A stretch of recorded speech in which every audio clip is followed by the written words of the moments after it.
দেখতেই পাচ্ছেন কতটা নরম তুলতুলে হয়েছে।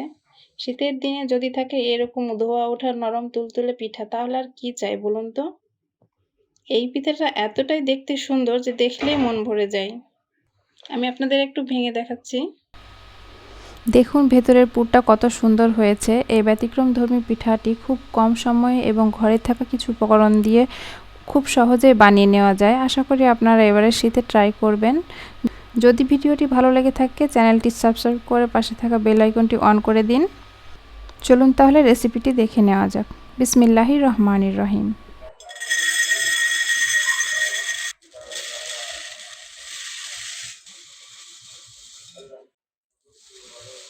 নরম তুলতুলে কাটাফুল পিঠা বানানোর জন্য এখানে আমি ৬ কাপ মুড়ি নিয়েছি। মুড়ি দেখে ভয় পাওয়ার কিছু নেই। এটা ব্লেন্ড করলে একদমই অল্প হয়ে যাবে। এখন এটাকে আমি ব্লেন্ড করে নিচ্ছি। ৬ কাপ মুড়ি ব্লেন্ড করে আমার এখানে ২ কাপ মুড়ির পাউডার হয়ে এখানে আমি ১ কাপ কুড়ানো ফ্রেশ নারকেল নিয়েছি। সাথে হাফ কাপ গুড়। কুড়ানো নারকেল আর গুড় নাড়তে নাড়তে যখন দেখবেন এরকম একটা লোভনীয় কালার চলে আসছে এবং বেশ এটা ঝরঝরে এবং আঠালো হয়ে গেছে, সে পর্যায়টা নামিয়ে ফেলতে হবে। সে পর্যায়টা আমি নামিয়ে ফেলছি। আমি এখানে ৪ কাপ লিকুইড দুধ নিয়েছি এবং সেটাকে জাল করে ২ কাপে পরিণত করতে হবে। এতে করে পিঠার স্বাদটা খুব ভালো আসে। আপনারা চাইলে ২ কাপ পাউডারের জন্য ২ কাপ মিল্কই অ্যাড করতে পারেন অথবা পানি দিয়েও এই ডোটা তৈরি করে নিতে পারেন।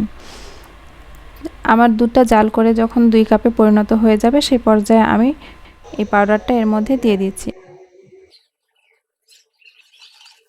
যখন দেখবেন যে এরকম পাতিলের গা থেকে ছেড়ে আসছে বুঝতে হবে যে সে পর্যায়ে ডোটা আমার কমপ্লিট হয়ে গেছে। এখন চুলার আঁচটা আমি বন্ধ করে এটা ঢাকনা দিয়ে ঢেকে রেখে দেবো ২ মিনিটের জন্য।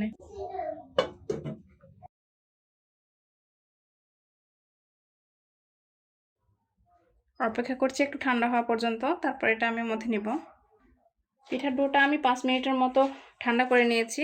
এবার বাইন্ডিংয়ের জন্য দিয়ে দিব ৪ টেবিল চামচ আটা। এখানে আমরা যে নর্মাল আটা রুটি খাই সেটা এখানে ইউজ করছি। আপনারা চাইলে ময়দা কিংবা প্যাকেটের আটাও ব্যবহার করতে পারেন। এবার এটি ভালোভাবে মাখিয়ে নিব। আমার ডোটা এখনো হালকা গরম রয়েছে। মাখানো হয়ে গেলে এখন আমি দিয়ে দিচ্ছি ১ চা চামচ ভর্তি করে ঘি।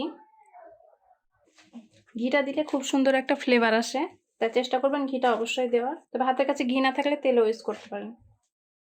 আমার ডোটা রেডি করা হয়ে গেছে। এবার হাতে সামান্য একটু ঘি নিয়ে মাখিয়ে নিলাম যাতে ডোটা হাতে লেগে না যায় এবং এর স্টিকি ভাবটাও কমে যায়। এবার অল্প অল্প করে লেচি কেটে নিয়ে এখান থেকে গোল শেপ দিয়ে নিব এবং একটা পকেটের মতো তৈরি করে নেব, ঠিক আপনারা যেমনটি দেখছেন।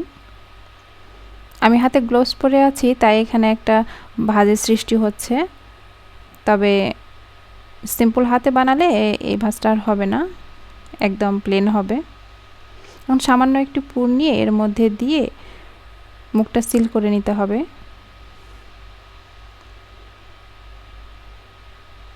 আর এই মুখটা খুব ইজিলি সিল হয়ে যায়। এবার ২ হাত দিয়ে প্রেস করে করে এটা গোল শেপে নিয়ে আসছি। এবার একটা চাকু নিয়ে চাকুর উল্টা সাইড, অবশ্যই চাকুর উল্টা সাইড দিয়ে এই ডিজাইনটা করে নেবেন অথবা আপনার শাসলিকের কাঠি দিয়েও এটা করতে পারেন। দেখে নিশ্চয়ই বুঝতে পারছেন আমি কিভাবে করছি। ২ পাশ থেকে ২টা দাগ দিয়ে তারপরে আমি একটা ফুলের মতো শেপ দিয়ে নিচ্ছি। তারপরে ছোট ছোট করে একটু দাগ কেটে নিলাম, এটা দেখার সৌন্দর্যের জন্য করলাম, এতে করে দেখতে খুব সুন্দর দেখায়। এবার একটা শাসলিকের কাঠি নিয়ে মধ্য বরাবর একটু ছিদ্র করে দিচ্ছি, এতে করে দেখতে খুব সুন্দর লাগে। সেম প্রসেসে সবগুলো বানিয়ে নিব।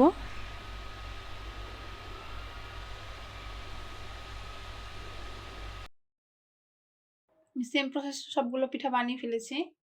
এখানে আমি ফুটন্ত গরম পানির উপরে একটা স্টিমার নিয়েছি এবং এর মধ্যে এখন পিঠাগুলো দিয়ে আমি স্টিম করে নেব ঘড়ি ধরে ১০ মিনিট। আমি এক এক করে পিঠাগুলো এর মধ্যে রেখে দিচ্ছি। আমি এখানে পাতলা সুতি কাপড় নিয়েছি, আপনারা চাইলে ফয়েল পেপারে নিতে পারেন। এবার ঢাকনা দিয়ে ঢেকে দেব। আর এই যে ছিদ্রটা আমি এটা একটা কাগজ দিয়ে করে দিয়েছি। ফিরে আসছি ১০ মিনিট পর।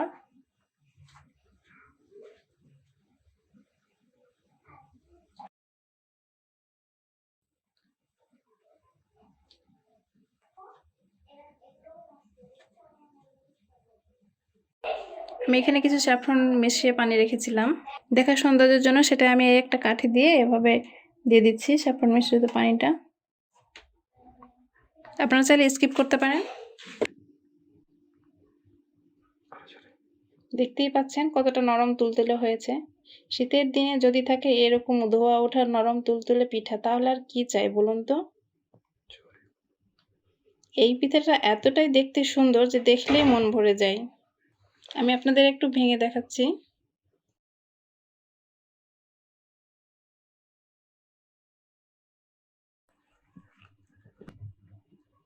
বাইরে থেকে নরম তুলতুলে এবং ভেতরে পুর ভরা এই অসাধারণ পিঠা খেতে আসলেই অসাধারণ, এবং টেস্টটাও একদম আলাদাই একটা টেস্ট।